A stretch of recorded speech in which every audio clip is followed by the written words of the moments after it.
एक पुरअमन मार्च कर रही थी और पुलिस ने औरतों के ऊपर शेलिंग शुरू कर दी है और इस वक्त जमान बाग के सामने हेवी शेलिंग हो रही है और टारगेट जो है वो खवातीन ही शुरू होनी चाहिए।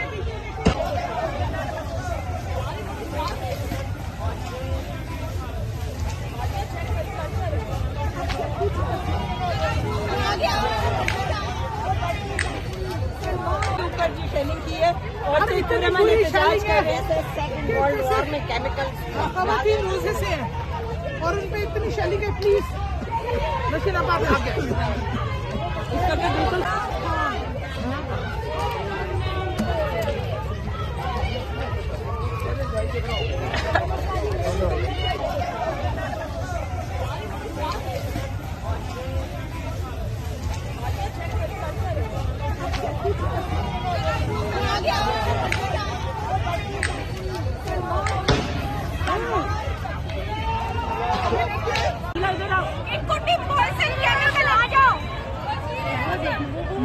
हिम्मत करें देखते हैं।